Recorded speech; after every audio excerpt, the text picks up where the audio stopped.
We're going to need a couple more board members.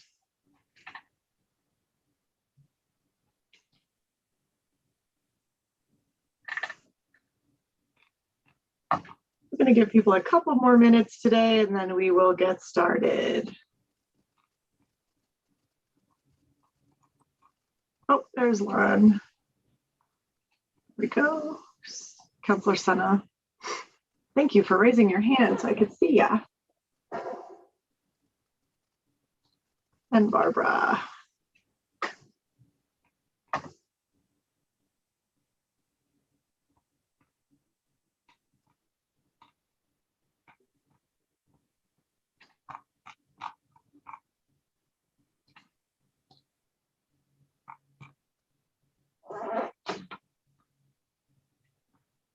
Mr. Elder, if you would like to go ahead and get started, we should have enough people sitting here that we can move forward. And there's Commissioner Barbola. Well, wonderful. Welcome everyone to the ABC Community School Partnership Board meeting, Thursday, June 10th. It's great to have everyone here. It's nice to see your faces and look forward to the conversation that's to come. I would like to take a moment to introduce Alex Shoemaker. Alex is a UNM Masters of Public Policy student, an evaluation lab fellow who is interning with the ABC team this summer. So welcome, Alex. Yay. In front of you, we do have the draft minutes from May of 2021. Does anyone, I hope you all have read them and reviewed them. Does anyone like to make a motion to approve the minutes, or if there are any revisions that need to be made? This is Barbara. I'll move to approve them. Do we have a second? Counselor Senna, I second. Okay. Any discussion, any revisions? All right, all those in favor of approving the minutes from May, say aye. Or wave at me. And anyone opposed? Okay, motion passes, so the minutes are approved. Let's see. I have a question here, Danette, in the agenda. You say there's a robust implementation request to be done after the presentation. Is that after the strategic action? So yes, after the robust implementation presentation, they do have a request of the board, but it's not a formal voting item. Okay, thank you. All right, so we'll move on to our strategic action committees, and we will hear a progress report from our robust implementation group. And Ms. Bernstein. Thank you very much, Scott. Good morning, everybody. I want to first start by thanking this hardworking committee and the support of Deanna and Danette and Angelo in helping us think through and get organized and create what I think is going to be a really substantial presentation that we will all take turns talking to you about different parts, but we're very excited about what we have. So Deanna, are you the, thank you. So I'm going to start with why standards, why community school standards. And actually, I'm very familiar with the standards movement because as a classroom teacher, standards were a guide in terms of what I did in my practice. They were very descriptive, they were very helpful, but they were not prescriptive. They allowed me as a classroom teacher to teach to each standard in the way that I knew how, the way that really was personal to the students in front of me and the community in which I taught. And so I want you to think about community school standards in the same way. The community school standards are designed to be very active and dynamic and engaging, and it supports the work of every community school and everybody involved. They are really evidence-based strategies. They promote equity and educational excellence. And I just want to mention the 1, 2, 3 on the Prezi in front of you. They help our community schools more effectively develop and implement their school strategies. If we are able to support each community school in using these standards to guide their work, they're gonna go from surface understanding and implementation, and they're gonna be able to go deeper and implement in a more robust way, thus the name of our committee. They assist existing community schools to strengthen the quality of their practices and to know how to document their outcomes. And they provide consistent language and a consistent framework around community schools for advocacy, technical assistance, funding, policy efforts. So really, this committee worked very hard to make the standards that are national standards really speak to each of our local community schools. And so we're going to go through each one of the standards, and I'll call on different people to speak to it. And go ahead. So standard 1 is sustainability, and I'm going to ask Dr. Gonzalez to speak to this one. Good morning. It's good to be with all of you. In looking at the standards and really thinking about the notion of sustainability, the concept of distributive leadership really comes to mind in terms of capturing and defining this component in a few ways. One, the principal working with the community school council to do a number of things in terms of goal setting, the review of data to inform the goals and to measure the outcome and success of the realization of those goals coming to fruition. A really strong and dynamic community school council is another component where there is the kind of flat concept realized in terms of folks coming together and having the opportunity to contribute, build, and strategize as to goals for the council to embark on and work on. And also realizing the important place that the partners have in terms of informing and supporting the goals that the council works on throughout a given period of time. It's important to mention that the schools that have really done some really exciting work around the community schools council have also worked in conjunction with other entities on campus. For example, the school instructional council, the 90-day plan team that works and focuses on continuous improvement. So it isn't a siloed approach to the work, but rather an integrated approach to the work. So that really speaks to the systematic approach of the power that is the potential of community schools working at a high level in working with all stakeholders to identify and advocate for supportive policies around the goals to lead the school forward. Dr. Bernstein? Thank you, Antonio. I'd like to ask Daphne to talk about standard 2, coordinating infrastructure. So this standard is really about all of the systems and processes that help support the sustainability that Antonio was just talking about. Clearly, we want all stakeholders involved in all of the community school strategy, and our intention is to make sure that we have connected, aligned, integrated supports that are aligned into the school's systems and goals and priorities.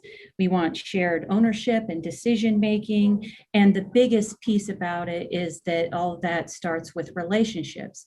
And those relationships are supported through a variety of community school infrastructure elements, including one-on-one relationships, the community school coordinator work through of really aligning and building effective communication and relationships across stakeholders, the community school council, and then data and communication processes as well.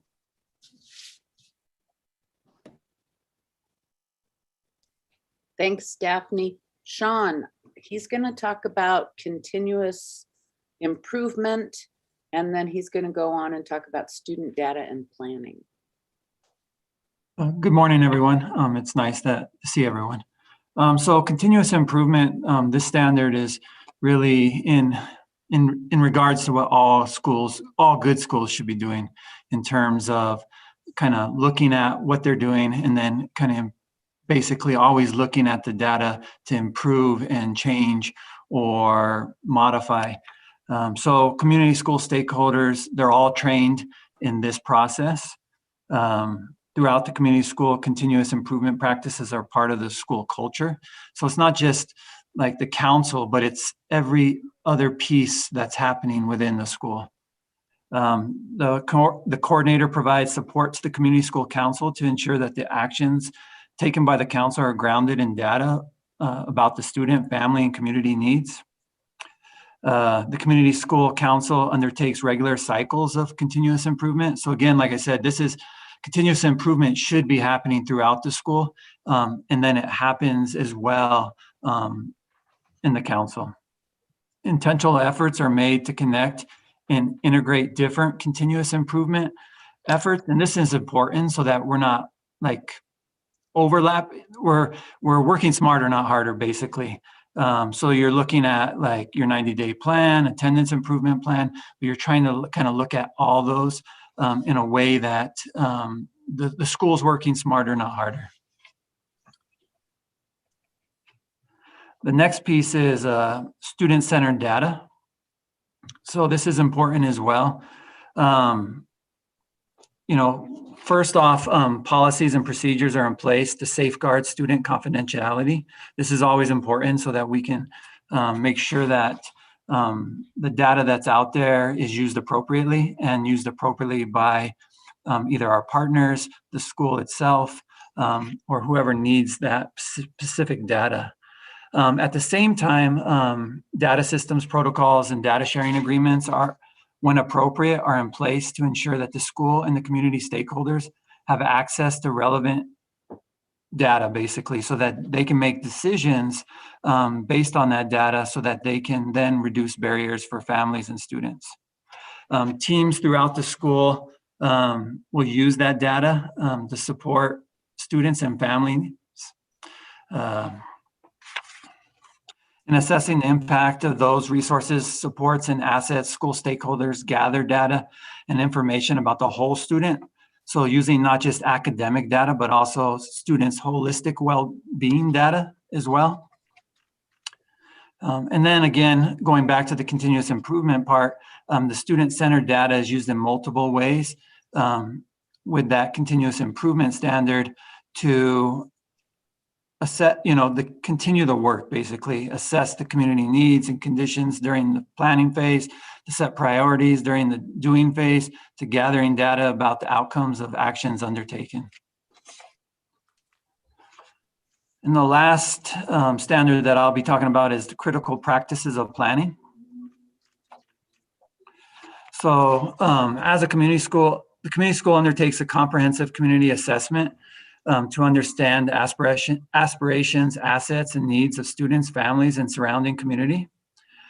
This assessment basically informs the creation of the community school's vision and goals. And this is really big because at different schools, the assessment may look different, which then drives the vision and goals for that school. So no two community schools' vision and goals would probably look exactly alike. Now they might be very similar based on area of town per se, or maybe they're like close to each other. So some of the goals might look very similar, but really the assessment kind of drives the community school's vision and goals.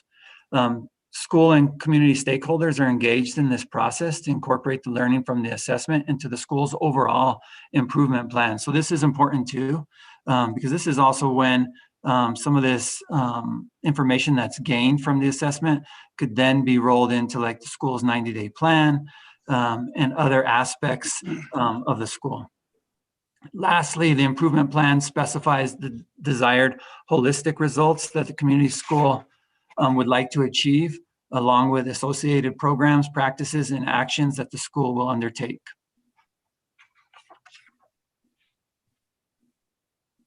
Thank you, Sean. Loretta is going to talk about integrated health and social supports. Oh, no, sorry. I lied. Sorry, Deanna. I'm next. I'm going to talk about collaborative leadership and powerful learning. I apologize. We've been talking about how much we are connected, the two committees, the Powerful Leadership Committee, this beautiful graphic really talks about what they've been working on, and the robust implementation. So we define some critical practices. You know, education is a community enterprise and it nurtures shared leadership. So together, the school, the community partners, we need to develop a balance of power. We need to have equal voice so that we're all engaged in collaborative decision making. If you think about all the standards up until now, we're using data, we're using all of the other continuous improvement and infrastructure information to make good collaborative decisions together and own that effort, with the goal, of course, to make sure all students in our schools and in our communities succeed. So a lot of times in schools, collaborative leadership means the principal and the staff work together. But in a community school, it also involves families and community members who are at the table with us, making important decisions. And we're really serving as centers of the community where everybody belongs, everybody works together. And then, of course, the goal, everybody succeeds, the young people that we are there to serve. School and community partners need to share resources. We need to share information. We are all accountable, reciprocal accountability for the results, and the intention of really transforming our educational system, which goes into the next standard, which is powerful learning.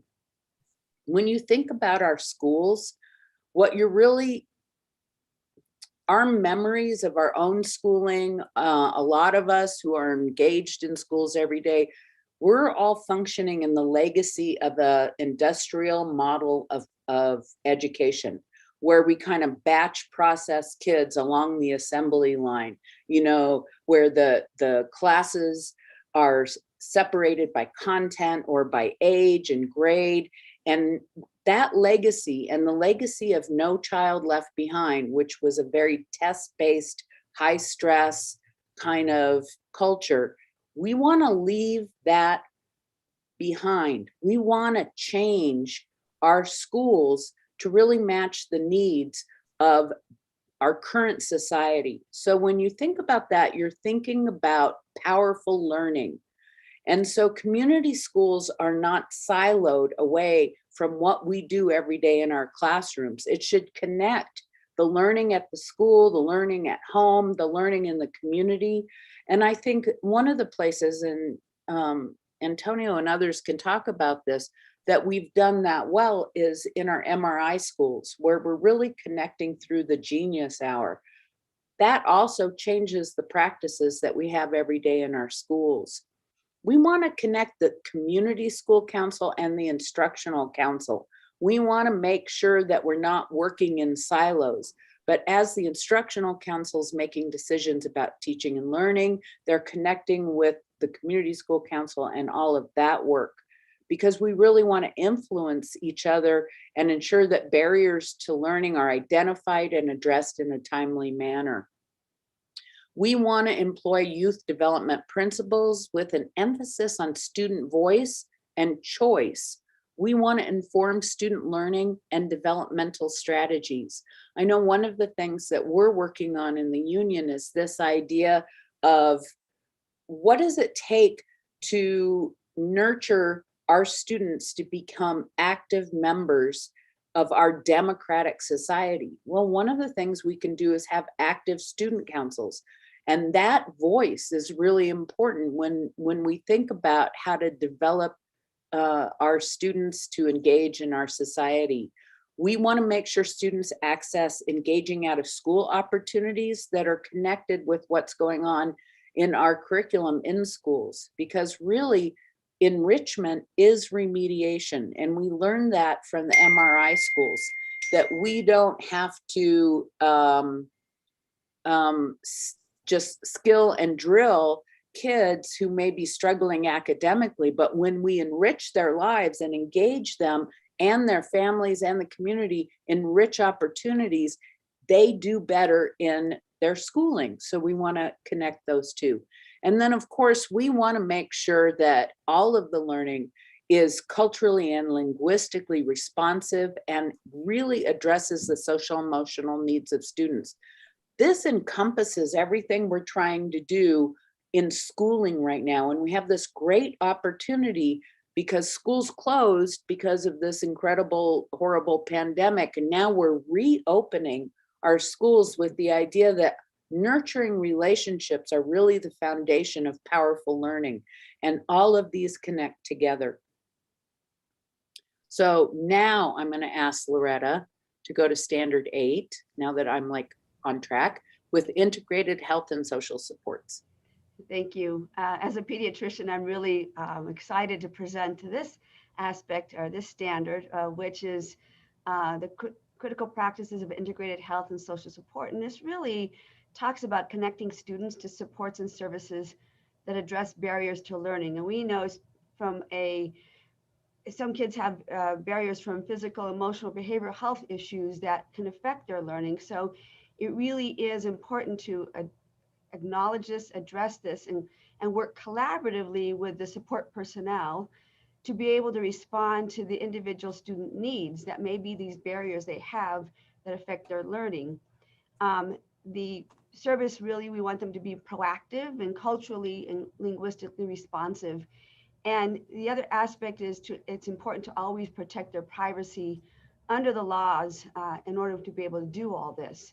But this really goes hand in hand with the ability for children to learn when we pay attention to their other needs that they have that outside of learning, but the healthcare aspects and the social aspects that affect their learning as well. So thank you. Thank you, Loretta. Kristen is going to talk about standard 9, which is active family engagement. Hi everyone, I'm Kristen Chavez-Smith with the City of Albuquerque, and I'll be presenting the next 2 standards, which are family engagement and community engagement, which I feel super strongly about, both in my personally and professionally with my relationship with community schools. So for family engagement, obviously the family plays a huge role in a student's life. And so we want to make sure that active family engagement is a primary standard within the community schools. So this is really about creating a culture where the school leadership creates a culture for authentic family engagement. And that includes meeting families where they are. So just like Ellen just talked about, that might be making sure that it's culturally and linguistically appropriate supports within the school. Families should also feel like they are supported and that they have an active voice in decision making. So it's not really that traditional old school top-down structure, but families are really engaged in the decision making process of the school. And that includes supporting all of the adults in students' lives. So it's not just about the students, it's about supporting adults, including parents, grandparents, community members, so that they can develop skills and support students where they can work together to make progress, essentially. So moving on to the next standard. And so this is active community engagement. They're really similar. So really, once again, it's about creating that culture in the school that fosters relationships built on trust with the community, whether that's community groups, businesses, individuals that live in the community. And it taps into those resources that the community members provides so that we can address inequities of all sorts. So specifically educational inequities, but also, you know, if students need or families need support in other areas, we tap into those local resources of community members to support the family in whatever they need. And once again, we just want to make sure that those supports are culturally and linguistically appropriate, just so that it's really for meaningful involvement from the community.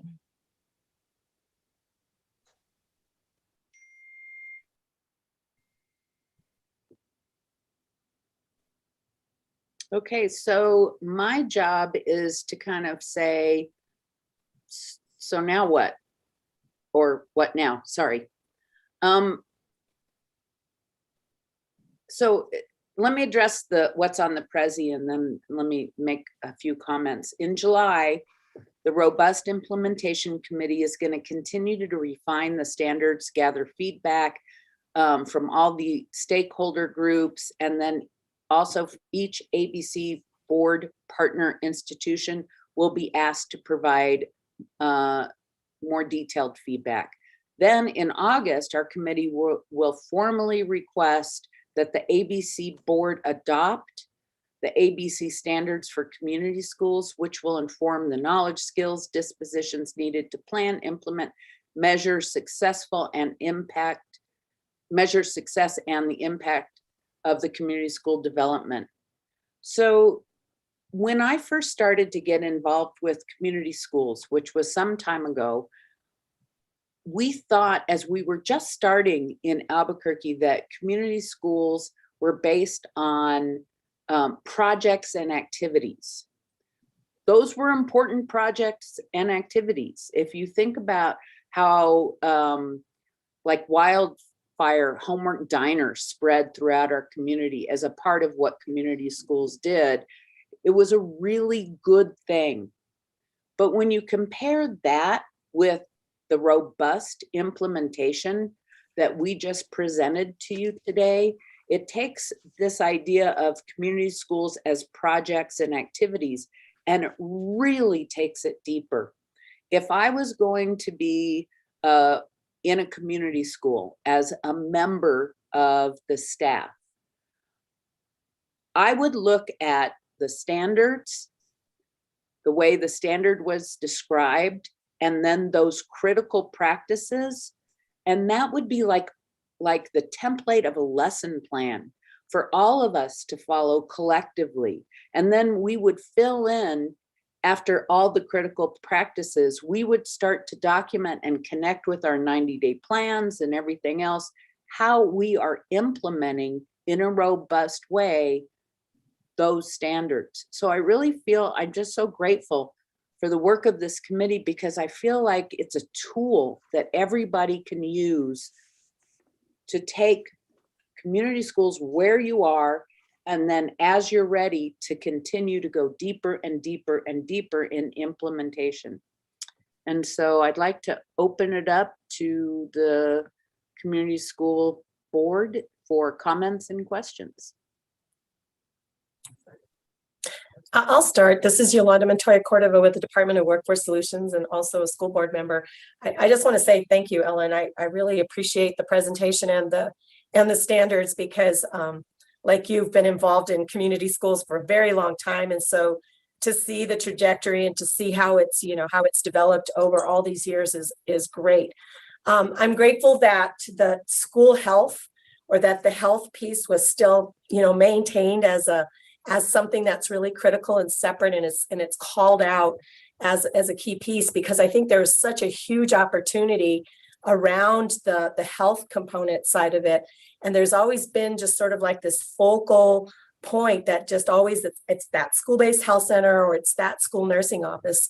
And I think from a community perspective, really need to broaden that and flatten it, that it includes the community health providers and the community health organizations to really support and have a role in what that means. Because what I'm still concerned about is that although we have some of these pieces, we have some school-based health centers, we have nursing offices, and APS has always done a tremendous job around school nursing.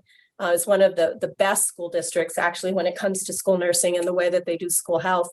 But there's still some inequities, right? And I think our community schools definitely play a role, excuse me, let me get this, in really addressing that health inequity and that access to inequity, and how can we really push that agenda a little further to make sure that students and their families have access and that the school coordinators can become a focal point for that. So I'm grateful that that's still in there and that it's called out as something separate. And I just want to say a shout out to Loretta, Dr. Cordova. It was good to see her on the presentation. Thanks, Yolanda. As you were talking, I kept thinking, yeah, it takes a village. We all have to figure out our role and responsibility in making our society good for the next generation, healthy, productive. Anybody else? So this is Barbara. I think this folds really well into the collaborative leadership presentation that we did last month. They really intertwine. And I think one of the things that really sticks out to me with the standards that's so helpful is how intentional it is, because I think lots of times when we look at sort of systems change, and I know I do this, is look at it globally without really thinking about how do we intentionally implement in all of those different facets and pieces. And so I think having the standards really help, like just thinking from a school-based perspective, how do we make sure that the entire staff really understands what the community school is? Then how do they convey that to parents? Because teachers and EAs are always going to be the first line of contact with community. They have to be not the only point of contact, but they're always going to be the first point of contact. And so how do we structure it so that we're all conveying that same message or opening up with the same kind of invitation? Because I think that's the other part of what a community school does, really, is open up that invitation. And so anyway, I just really like the intentionality of how do we actually implement. And Barbara, thanks for making the point that these committees and all of our work fit together into a whole. This work has been so strong, but if we neglect the connections and we keep the work siloed, it's not going to be as powerful. So these connections in all the committees are really important for us to keep in mind. And I'll just jump in and just echo what's been shared here. Fantastic job by all involved in putting these standards together. And I think, from my perspective, as I was watching the presentation, just tagging on to what Yolanda had to say about making sure that we stay focused with grounding all of this in equitable practices and equity. It's going to be a lift to get folks to shift their mindsets around some of these things in and of itself, but an even probably larger jump to be conscious and cognizant of embedding equitable practices within these standards in a real intentional way, and to hold each other accountable for actually doing so. But great job. And Ronnie, I think it's your committee, right, that helps us define equitable. Because I think we use vocabulary as if we have common definitions, operational definitions of what that really means. I think if it's gonna be equitable, we have to define what that looks like, how that feels. There's got to be a quality to it. So again, connections with all our committees, so important. Yeah, Ellen, one of the other things that I had, and I know I'd been thinking about this for quite some time, especially as Workforce Solutions was trying to engage in community schools and sort of fitting ourselves into the process. You know, we landed predominantly with high school, community school, and some middle school. I mean, that's predominantly where we saw ourselves or found ourselves.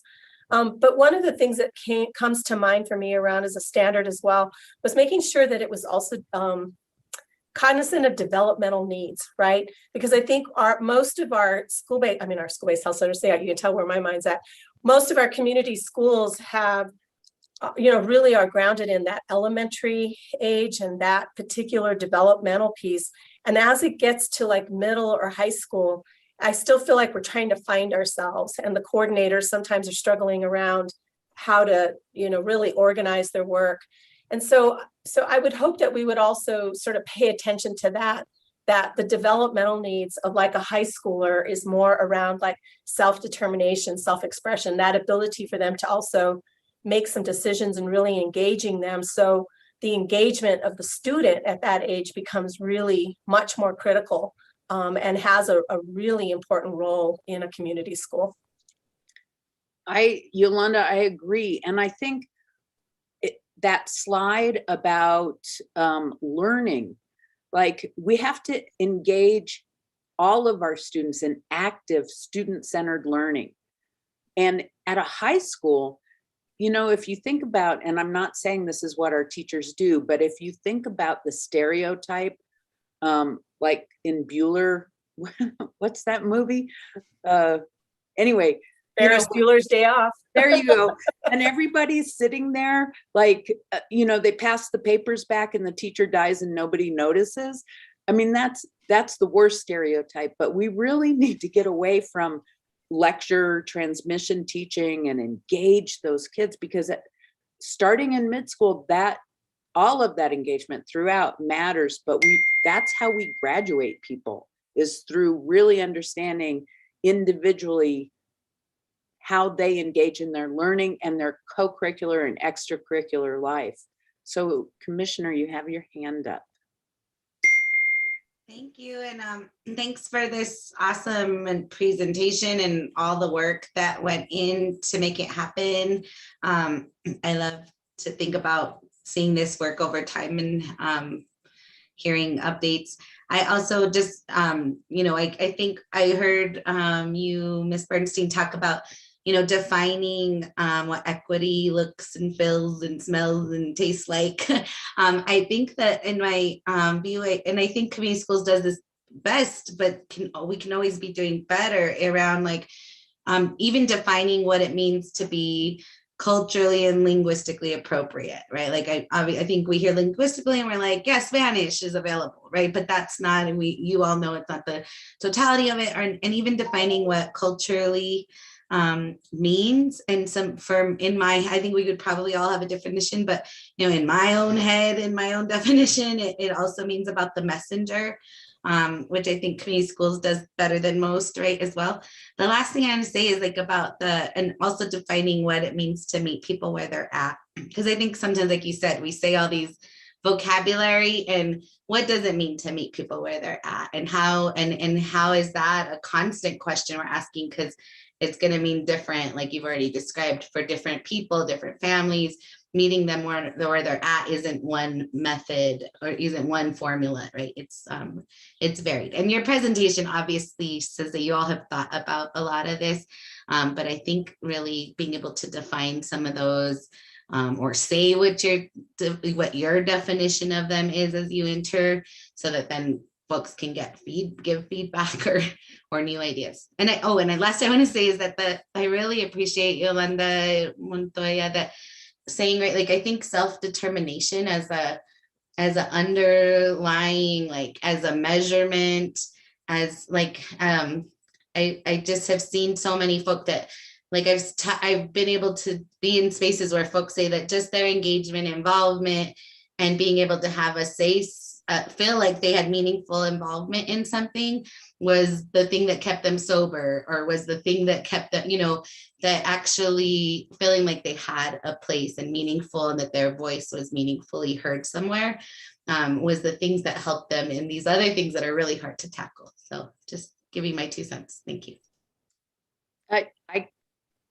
One of the things I'm exploring with teachers is this idea of intersectionality and being seen, accepted, valued, engaged for all of what you bring into the classroom, that all of the way you define yourself as a parent or a student or a teacher or a principal, those are all valuable facets.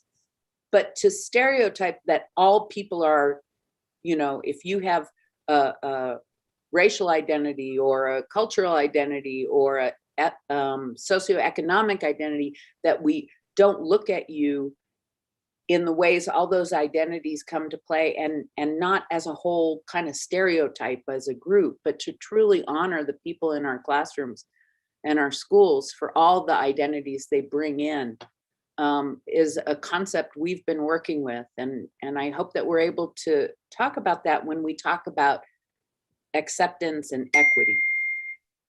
And so, Danette, you've got your hand up.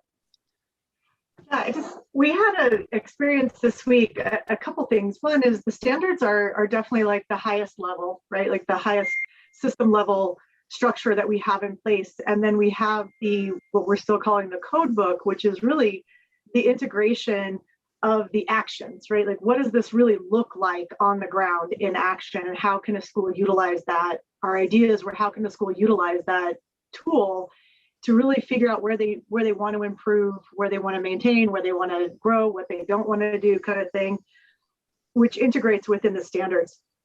And I think that's for the equity group in particular, that code book is a place where we really want to look and make sure that the lens of anti-racism, anti-oppression, and equity are all very much present in the actions that we're thinking that we want to see in a school if we were to go in and look at it and see what's happening there. And to that end, we haven't done the presentation to you all yet, but we had a pilot, a beta test with some students from the School of Population Health, the College of Population Health at UNM. And they finished that up, and they're finalizing all of their work, and they will present eventually to you all when we come back in the fall. But one of the schools had this great aha moment using that tool, and they had scored, the score is just where you're at, right? But they felt like it was scored low. And so the coordinator went back and sat down with the principal, and they really dug into it and looked at each of the elements within that code book. And then they got so excited about what they were looking at, they used this year's data, because we used the 2019 data, to compare. And what they did from that was really look at each element and make notes about how they want to change their practice. And what it brought to the principal's mind was like, wow, we have this other focus in our school, and it's sort of dominating everything. And what I wasn't understanding is that if we were to take our community school strategy as an overarching model, it would help us in all these other areas. And because they were able to see what it could look like, they weren't just words anymore, there were actual actions attached to them of how they could do it.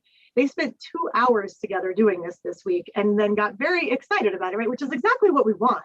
The standards and the code book are not about punitive measures. They're about a guide to develop your hyper-local strategy at your school level.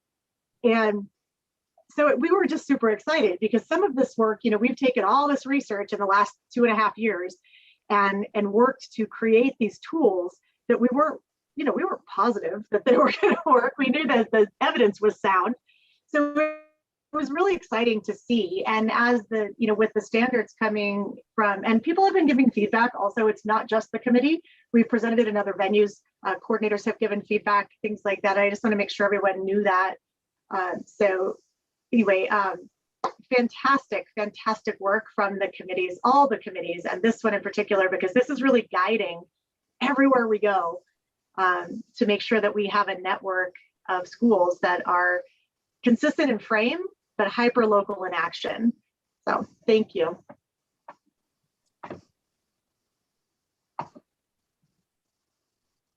That was a wonderful presentation. I would say from my perspective as the superintendent, I like the idea that we have these standards laid out. So one of the things I've talked about a number of times is that who wouldn't want to be a community school?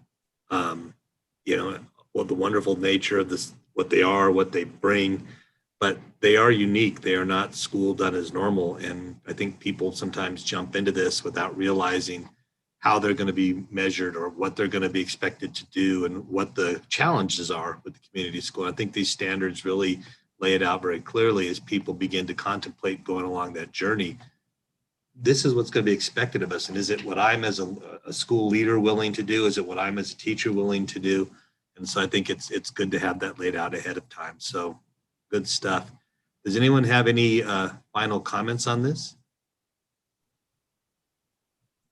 Okay, I believe we had a request from the group, but not a voting item then? Or was that already done? Oh, do you want me to recap it? Was that the last thing, the last slide where in July they're going to take the input then? Okay, yeah, I thought so, but I didn't want to miss something. So, all right. So, and that's not a vote. So I have another to be determined possible presentation, Danette. Did that from sustainability? Yes, Enrico Gradi, the chair, is going to go ahead and report. Sorry about that. Good morning. So are you ready to move forward on this?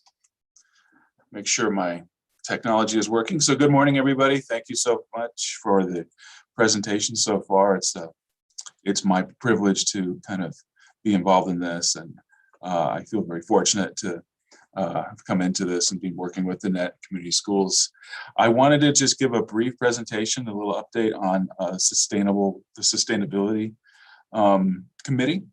One of the key functions we've been working on is we've decided to move forward with the creation of a funding map. This map will be used to include local to federal funding streams, as well as sources of private funding. So the overall goal is to have a roadmap that will assist all stakeholders in comprehensive sustainability. And the roadmap's designed to do a few things. It will be a comprehensive map that will have a lot of details on how the funding can be used, the process for accessing the funding, the reporting requirements, and so forth. So as part of his current work with ABC, Dr. Gonzalez is going to lead this process, and we anticipate completing this document by August, if all goes well. ABC teams, we're currently working with APS to kind of solidify the funding distribution for the upcoming school year. And on a very positive note, we can say that with the braiding and the blending and the integration of ABC brokered funding, NMPD, and District Title I funding, with those two things, the ABC network will be growing by 13 additional schools. So this is going to bring the total number of schools in the ABC network to 50 for the 21-22 school year. So that is a kind of an essential distillation of some of the work that the funding committee or sustainable funding committee has been working through. Great, thank you. Does anyone have any questions for Mr. Gradi? Excellent. So we do have some time for some bright spots, Ms. Townsend. Yes, thank you. So we have some preliminary data to share with you all, which we found as quite a bright spot. First, I want to preface all of this with, as most of you know, the way we look at data in a community school is in the collective. No single data point reflects one single person or one single organization's effort in the work. It's how they contributed to the overall work and the overall goal of improvement in the community or growth in the community. So I just want to say that because these numbers are a collective of internal APS departments, external community organization departments, individuals within schools, all of those things, leveraging of dollars from various resources or various sources. But they were really positive. So we have 39 schools right now in the network. The total number of students at mid-year, which is at the end of the first semester, was a little over 22,000. And at the end of the year was a little over 19,000. What is critical about that is how these numbers panned out by the end of the school year. The total number of students who were enrolled in McKinney-Vento across our schools were 270 mid-year and 417. Total number of students went down. Total number of students that qualified for McKinney-Vento services, which are the students that qualify under homeless or precariously housed services, almost doubled, right? It went quite a bit, and that's probably underreported because not everyone is necessarily enrolled and not all coordinators necessarily have complete access to the data, but it's close. Another thing, the total number of folks that were seeking help with workforce, whether that was getting a new job, finding a job, growing their skills. At mid-year, the need was 373 people had said they had that need. By the end of the year, for those schools who did a mid-year assessment, it was only 67. So need is going, success is growing, right? So some of the other needs addressed, which I thought were also amazing. Most of our schools did an early assessment at the beginning of the school year and then a mid-year check-in to see if people were still in need of the same types of services so that they could adjust if needed. And what they found, childcare, 628 families indicated they needed services. At the end of the year, only 152 were still in need. Technology, and this is really APS, right? And they really did an amazing job of ensuring that every single student had technology. 8,779 students needed technology, 882 by the end of the year. And that's amazing, an amazing distribution across 144 schools for the whole district. Food service, families in need of food, identifying that they had food insecurity, 2,668, almost cut in half, 1,679 families still reporting that. And given that the need for housing went up and workforce was going down, that's a pretty good sign that people are becoming more stable or that we were providing what they needed in our community schools. Housing, 857 dropped to 283. Legal services, which is typically related to housing in our work, 212 needed legal services, 67 still needed something at the end. And these might not be the same. It might be new folks. We may have met that whole need. It's a little hard to track that, but still an amazing representation of how community schools identified what their families needed and wanted and how they were able to leverage partnerships to provide that. New partnerships in the schools, not including anything from last year or any of the years prior, 336 new partnerships were developed in the middle of a pandemic, where almost everything was done virtually. Pretty amazing work by the community school coordinators. The leverage that we had, which is the money that we count that was brought in because there was a community school coordinator in the mix, helping to navigate and nurture those partnerships, $4,677,000, which is a little over $1 million from last year's end of year numbers. And we don't actually have all of the schools complete because some of the schools are an extended year. And so they just finished school yesterday. So this is likely to shift a little bit. 1,047 meetings between community school coordinators and the leader at their school. That's an average of 26 times they met to specifically talk about strategy and work together on meeting the needs of the community.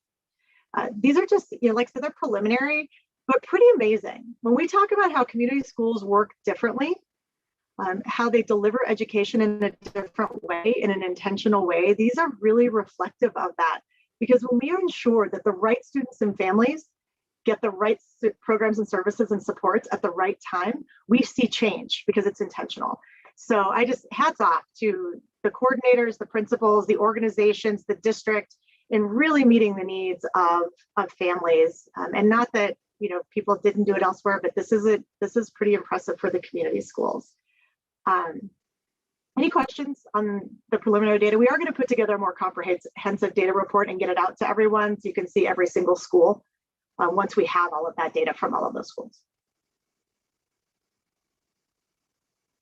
Awesome. Deanna, you want to switch to the next bright spot? Another bright spot, community school coordinators. Last Friday, the community school coordinators hosted an end of year celebration and got together. We have 9 coordinators who are leaving this year and will not be returning. So they were celebrating those folks as well as celebrating all of the work and making it to the end of the school year. And hats off to all of the coordinators that worked really hard to put this on. Even Jose joined us. They started this, like, I don't know, 8 years ago. He started having little barbecues at his house for the end of the year celebration when there were like 12 coordinators. So just wanted to share some of that and some of the pictures from that event. Thank you. Well, that's great. And what a neat opportunity. I'm so glad they're able to do that. It's so nice to be able to get around people again and have a little celebration, especially for those 9 people that are leaving us. I think it's nice to celebrate them and thank them. So we are pretty much at the end of the meeting. Danette, we do have like 2 minutes. Did you want to announce your rapid hire event? Oh, thank you. Absolutely. From Yolanda Montoya Cordova, she had a flyer for a rapid hire event. And I don't know if you want to speak more specifically to that, Yolanda, but the link is in the chat. Yes, sure. So the Department of Workforce Solutions, in partnership with the governor's offices, is conducting a rapid hire event where we're hiring some additional surge agents to help us with the unemployment call line. Many of you know it's been an unprecedented year, and so we needed some additional folks. This is going to be a temporary position, so it would be good for someone who wants to build a resume, get supported. We do provide them with the technology that they need to do that and onboarding and training. So just sent that out. Please share far and wide. Would be a great job for someone who wants a job for the summer. There are some key skills that we're looking for, and they're all listed in that in the flyer. So please send folks over to us. We're trying to do this as quickly as possible. Just to give you an idea, this last week we onboarded an additional 50 people. Great. Well, I think that's a neat opportunity for people that are interested in some summer work. And I have a son who's looking for something to do. Maybe I'll send him that way. But I do appreciate all of you. Just an announcement that there is no meeting in July. So I hope you get to enjoy some rest and relaxation. Enjoy the 4th. And our next meeting is August 8th at 8:45 at the webinar link. Thank you all very much, and we will see you in August. Have a good day. Bye.